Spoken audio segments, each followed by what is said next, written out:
توانمند ما مقتدر جمهوری اسلامی حداقل برای یک جنگ تمام عیار 6 ماهه پر در تسلیحات، هم در راهبرد، هم در تاکتیک، ابتکار عمل، ذراتخانه موشک‌های سنگین، بالستیک، کروز، انواع پهباد و شناورهای تهاجمی متناسب با یک جنگ گسترده، یک جنگ تمام عیار، یک جنگ طولانی تامین شده. نیروهای مسلح توانمند ما مقتدر جمهوری اسلامی حداقل برای یک جنگ تمام عیار 6 ماهه پر شدت با همین ریتم فعلی آمادگی کامل دارن. موشک‌هایی که تا کنون ما استفاده کردیم عمدتاً مربوط به نسل‌های اول و دوم هست، عمدتاً تولید سالهای 91 و 2 و 3 هست و در 10 سال اخیر آنچه که تولید شده ما اصلا استفاده نکردیم، در شرایطی که تولید در سالهای اخیر چند برابر شده. در فاصله بین جنگ 12 روزه و جنگ رمضان به اندازه چند سال موشک تولید شد.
It's a very sad day, and glad we paid our respects. It's a tough situation.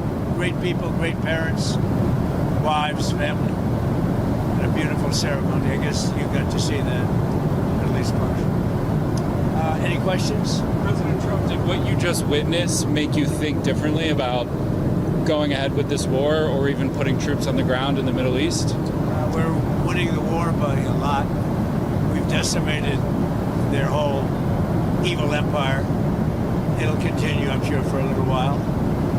But very proud of the people, the parents. The parents were so proud of their boy, as they call him, my boy. One case, the young lady. The parents are so proud. Many of them are military parents, as you know. So but it's always a very sad thing. The war itself is going unbelievably. It's as good as it can be. We have Pete here, and you have Steve Witkoff here. We have some additional questions. You're 1 week in now, sir. You're 1 week in at this point. How long, as of now, do you expect Well, I think operations we've to accomplished continue? more in 1 week than anyone thought possible. We've wiped out their Navy, 44 ships. We've wiped out their Air Force, every plane. We've wiped out most of their missiles. You see, the missiles aren't coming much anymore. We've also hit their manufacturing areas where they make the missiles very hard. Their drone capacity is way down. And we've hurt them where it hurts. Including about every form of leadership you can have, we've wiped out. You still expect up to 6 weeks total? I don't know. I don't know. I never reject that, whatever it takes. But the military is almost non-existent, if you look. We could hit the military itself very hard, but maybe we will, maybe we won't. We haven't made that determination. What do you think about gas prices? Gas prices right now? Are you worried about gas prices right now? No. This is a short excursion into something that should have been done for 47 years. 47 years it's taken to do this, and no president had the guts to do it. Would you say it's part of war? The deaths are part of war, Yeah, it's part of war. It's a sad part of war. It's the bad part of war. Mr. President, did the United States bomb a girls' elementary school in southern Iran on the first day of the war and kill 175 people? In my opinion, based on what I've seen, that was done by Iran.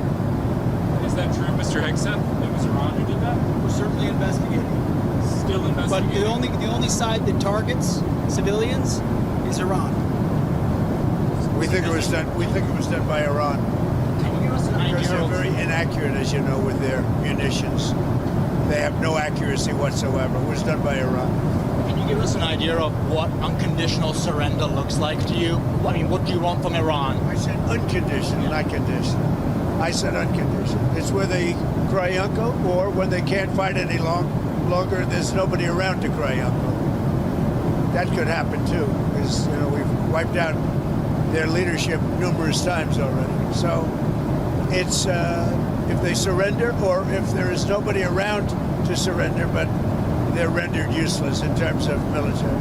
Mr. President, can I ask you what Peter asked you a question yesterday? You said it wasn't the right time in that event, but he was asking whether you have indications of whether Russia is supporting Iran somehow in this. No, I haven't had that. I have had no indication of that whatsoever.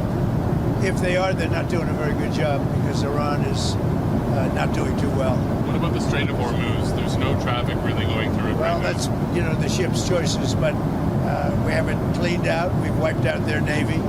The Navy is now at the bottom of the sea, so that's the choice. This is an excursion. We figured oil prices would go up, which they will. They'll also come down. They'll come down very fast, and we will have gotten rid of a major cancer on the face of the earth. We will have taken out a cancer. Don't forget October 7th. Don't forget all of the things that have happened over the years, all caused by these people. So what we're doing is a great thing, not only for our country and not only for Israel, not only for the Middle East, but for the world. Secretary Bessent announced some moves to temporarily allow certain Russian oil sales to India. Are you considering any other moves, including the SPR? Well, if there were some, I would do it just to take a little of the pressure off. But I think that the oil pressure, but there's a lot of oil. We've got a lot of oil. Our country has a tremendous amount, and there's a lot of oil out there. Would you consider, That'll get healed very quickly. would you consider using the SPR or tapping into the SPR at some point? Strategic reserve. Yeah. Well, I'm the one that built them up. Biden used them so that he could get some extra votes in the election. It turned out it wasn't even him that ran, it was Kamala. And she obviously didn't get any extra votes because we won in an absolute landslide. So he should have used it for that. He used it I filled it up, and he brought it down to the lowest level it's ever been. We will start at the appropriate time, which is basically a gut instinct. We will start filling up the strategic reserves. What are the circumstances where you'd send in ground troops? How are you thinking about that? I don't even want to talk about it now. I mean, I don't think it's an appropriate question. I'm not going to answer it. Could there be? Possibly, for very good reason. Have to be very good reason. And I would say if we ever did that, they would be so decimated that they wouldn't be able to fight at the ground level. Are you thinking about the oil facility there? There's an oil facility kind of on the coast of Iran that could be secured by ground troops. There's been some speculation that could be a target. I don't know what the speculation is, but I certainly wouldn't be able to tell you that. I'd be in trouble with myself if I told you that. Mr. President, don't you need ground troops to secure the enriched uranium at the nuclear sites? We're going to find out about that. We haven't talked about it, but it was a total obliteration. They haven't been able to get to it. And at some point, maybe we will. That would be a great thing, but right now we're just decimating them. But we haven't gone after it, but something we could do later on. We wouldn't do it now. Maybe we'd do it later on. You said you want to be involved in the selection of the next leader of Iran. Can you talk to me? Well, because I don't want to just come back every 10 years, and mostly you'll have presidents, that won't do that because they don't get it. But we don't want to come back every 5 years or every 10 years and do this. So we want to pick a president that's not going to be leading their country into a war. Do you have any questions for Pete or Steve? Come on up.